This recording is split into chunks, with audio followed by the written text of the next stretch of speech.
वालेकुम my YouTube friends. उम्मीद करती हूँ कि आप सब खैरियत से होंगे। आज का हमारा टॉपिक है मर्डर इन कैथेड्रल। अब सबसे पहले मैं आपको ये बता देती हूँ कि कैथेड्रल जो होता है वो एक चर्च होता है।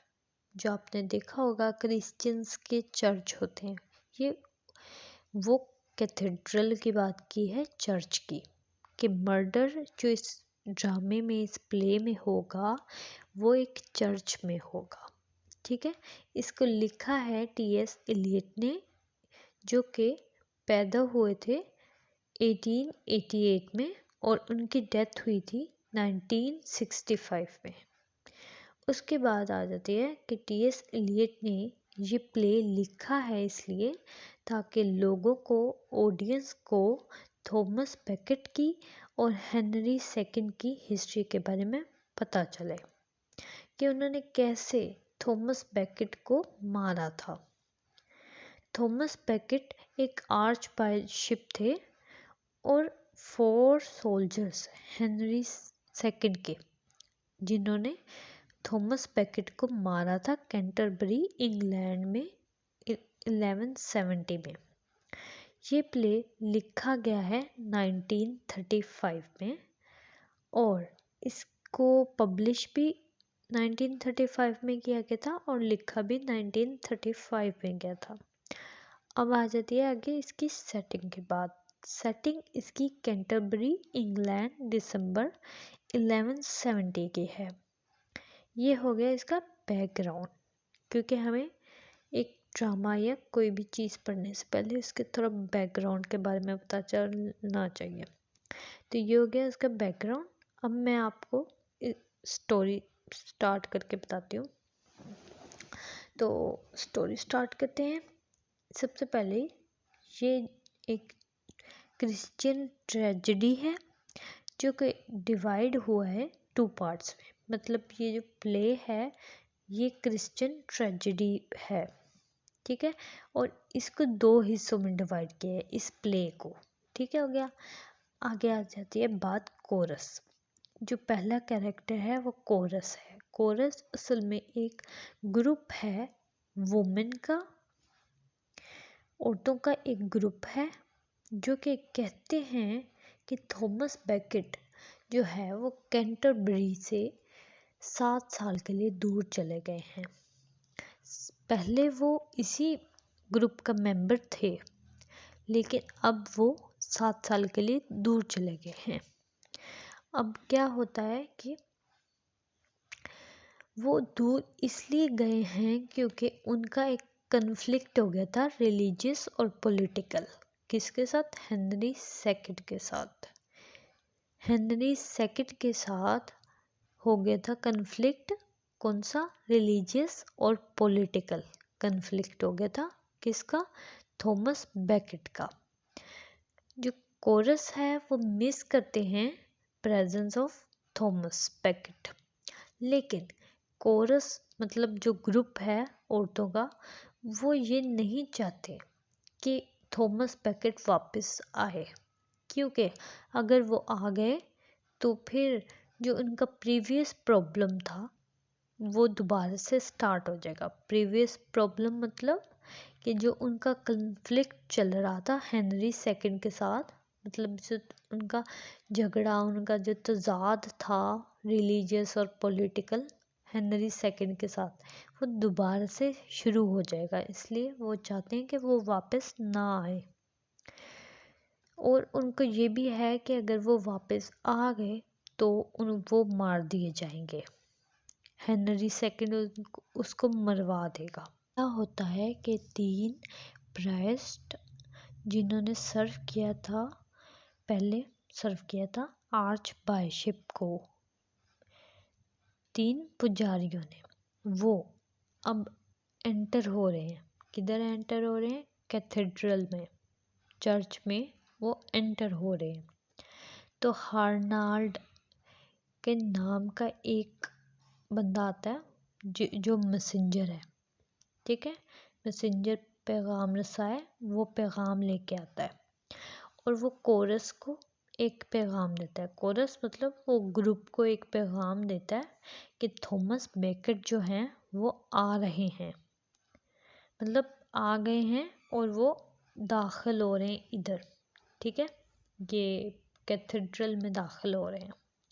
अब कोरस जो है वो परेशान हो जाता है कि थॉमस बेकेट यहाँ पे आ गए हैं और वो तो उनकी जान को ख़तरा है, उनको मारा भी जा सकता है।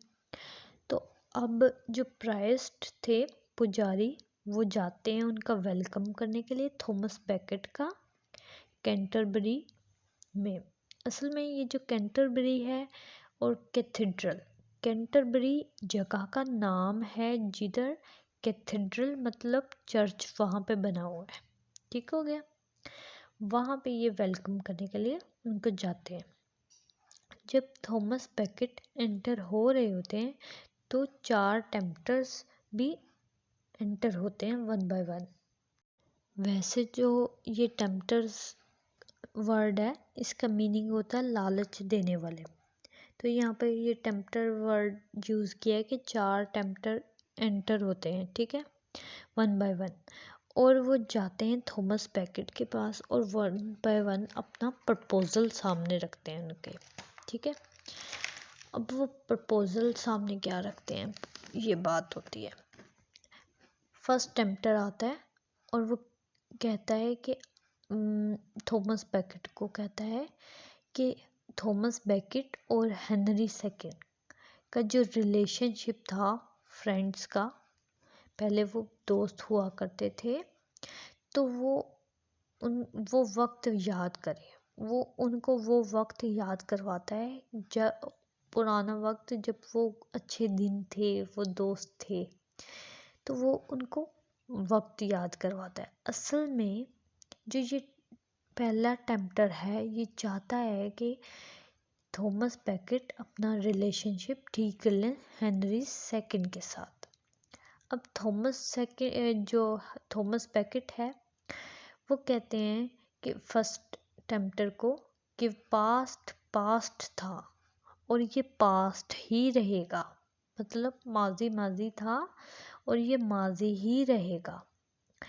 तो अब मतलब एक तरह का उन्होंने रिजेक्ट कर दिया। और हाँ, वो ये भी कहते हैं कि माजी माजी था और माजी रहेगा और फ्यूचर की मैं कोई गारंटी नहीं दे सकता, ठीक हो गया, वो ये बात कहते हैं। अब सेकंड टेम्पटर आता है और वो थॉमस बेकेट को कहता है कि आप वाइस चांसलर की आर्च बाइशप पर दोबारा से बैठ जाएं या विराजमान हो जाएं।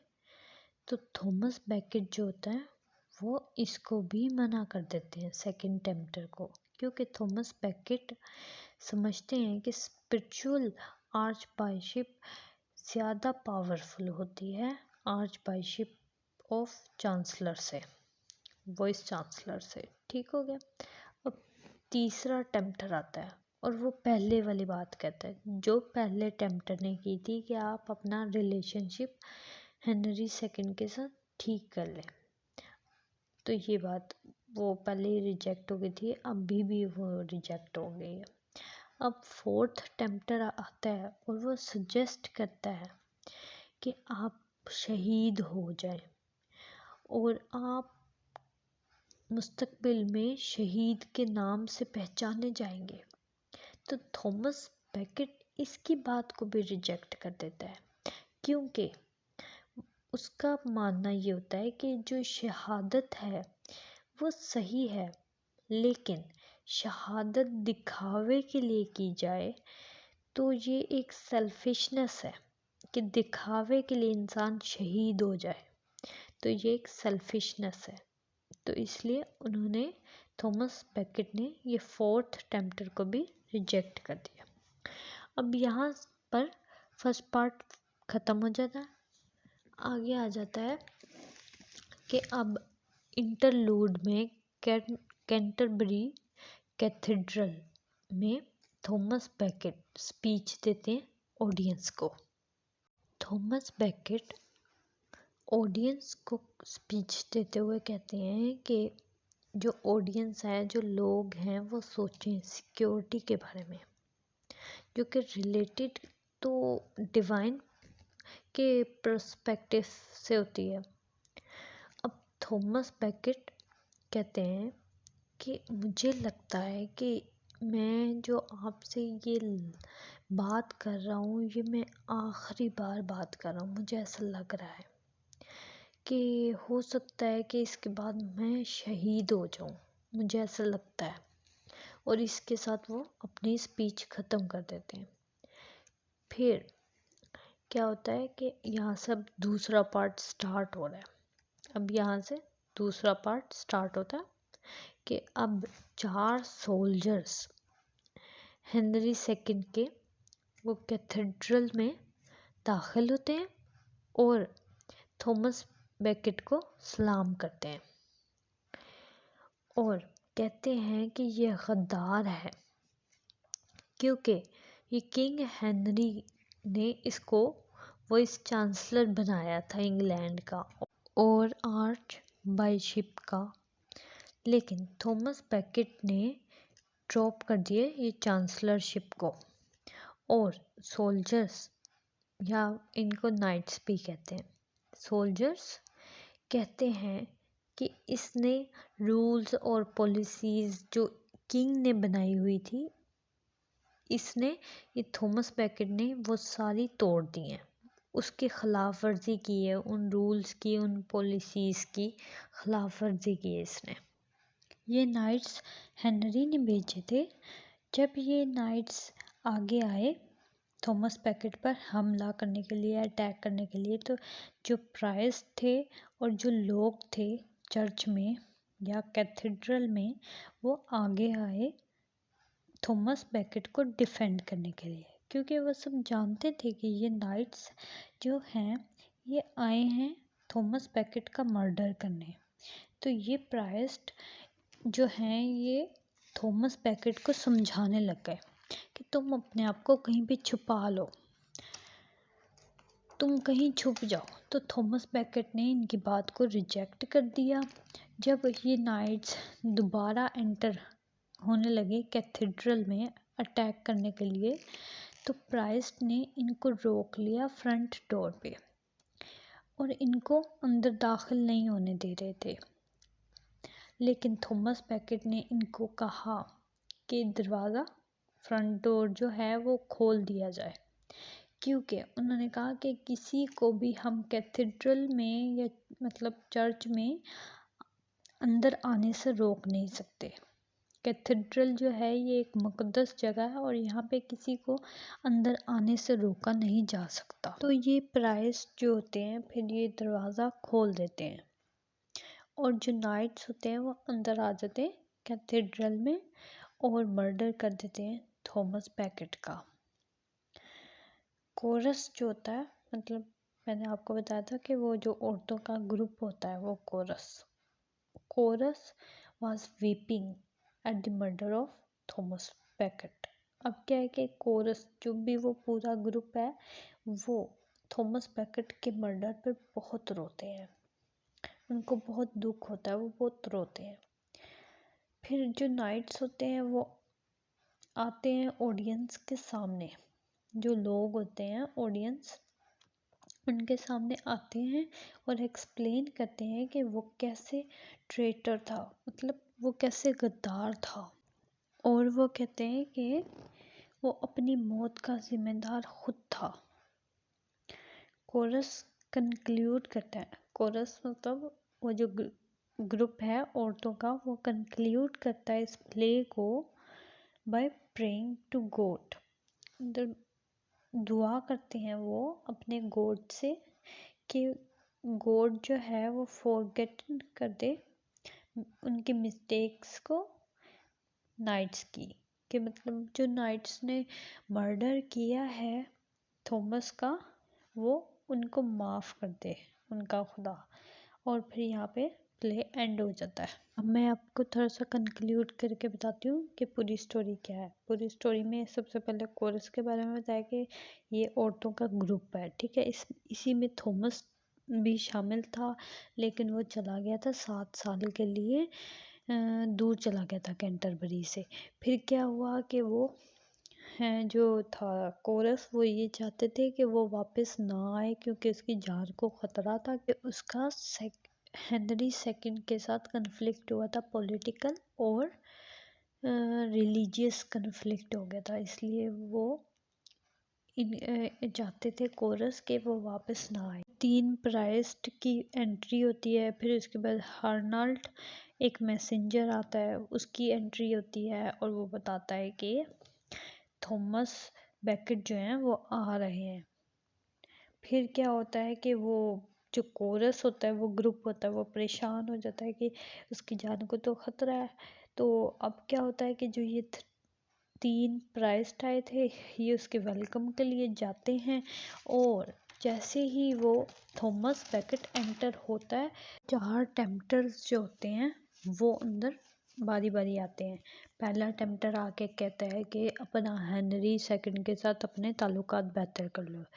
दूसरा आके कहता है कि वाइस चांसलर की आर्च बाइशप पर आप दोबारा से विराजमान हो जाए। फिर तीसरा आता है और तीसरा कहता है, वही बात कहता है कि आप हेनरी सेकंड के साथ अपने ताल्लुकात बेहतर कर लें। फिर चौथा आता है और चौथा आकर कहता है कि तुम्हें शहीद होना चाहिए और शहादत के मर्तबे से तुम जाने जाओगे, तुम्हें शहादत का मर्तबा नसीब होगा। तो थॉमस उसकी बात को भी इनकार कर देता है, पहले 3 टेम्पटर्स को भी और ये चौथे को भी इनकार कर देता है और वो कहता है कि मैं जो है ना वो शहादत अगर दिखावे के लिए की जाए तो मैं उसको सेल्फिशनेस कहता हूँ। तो ये कहता है। फिर क्या होता है कि वो कैंटरबरी में कैथेड्रल में जाके थॉमस बेकेट जो है वो स्पीच देता है ऑडियंस उनको।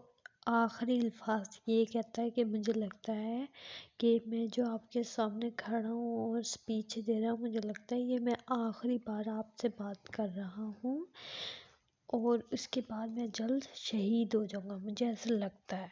तो क्या होता है फिर 4 सोल्जर्स हेनरी सेकंड के एंटर होते हैं कैथेड्रल में और उससे सलाम करते हैं और उसे गद्दार कहते हैं और कहते हैं कि इसने हमारी किंग की जो पॉलिसीज थी वो तोड़ दी थी।